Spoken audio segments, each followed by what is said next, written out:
The woman who never left room 312. The sea cliffin has stood on the bluff since 1927. Most guests never notice room 312. It's at the very end of the third-floor hallway. The door is painted the same soft gray as every other door. The brass numbers are tarnished but legible. Yet housekeeping skips it.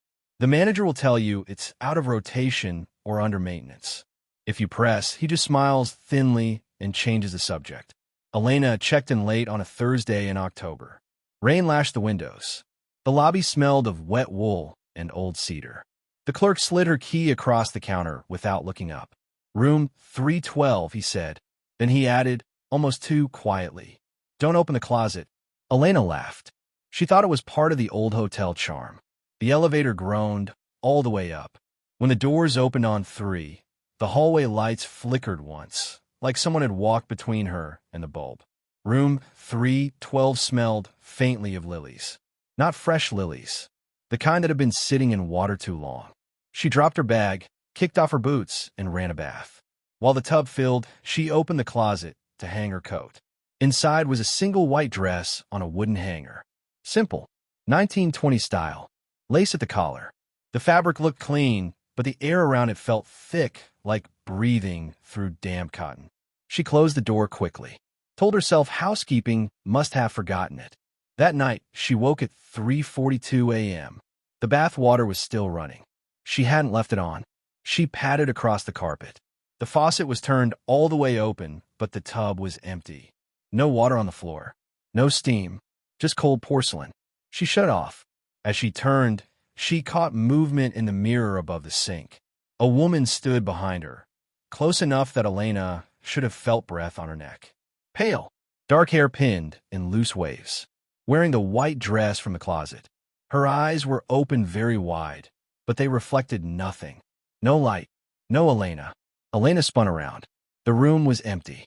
She spent the rest of the night sitting on the bed with every lamp blazing, listening. Around 4:30, the closet door creaked open. Just an inch. Then another. She didn't look. She pulled the blanket over her head like she was 10 years old. The next sound was softer.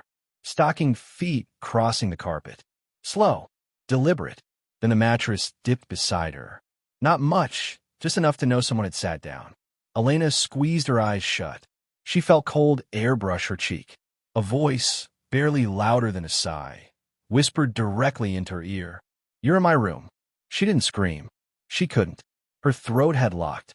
The presence stayed there a long time. Minutes. Maybe longer. Then the mattress rose again. Soft footsteps retreated. The closet door clicked shut. Elena stayed under the blanket until checkout. She didn't tell the front desk. She just wanted out. In the parking lot, she glanced up at the third-floor windows. Most were dark, but in 312 the curtains were parted. A silhouette stood there, small, motionless, watching her drive away. That was 6 months ago. Elena still lives 3 states away. She still wakes at 3:42 some nights, heart hammering, convinced she smells lilies. Last week her phone buzzed at exactly 3:42 a.m. No number, just a photo attachment. It was her own hotel room bed from that night, taken from above. She was under the blanket, curled tight, and sitting on the edge of the mattress, perfectly clear in the lamplight, was the woman in the white dress, looking straight into the camera, looking straight at whoever took the picture. There was no message, just one line of text beneath the photo. "You left something in the closet." Elena hasn't opened her own closet since. She keeps the door shut. She keeps the light on in the hallway. And every night before she tries to sleep, she checks her phone camera roll. So far, no new photos. But sometimes, when the apartment is very quiet, she hears the faintest sound from behind her closet door. A soft click, like a hanger swaying gently, like someone just hung up a dress and waited.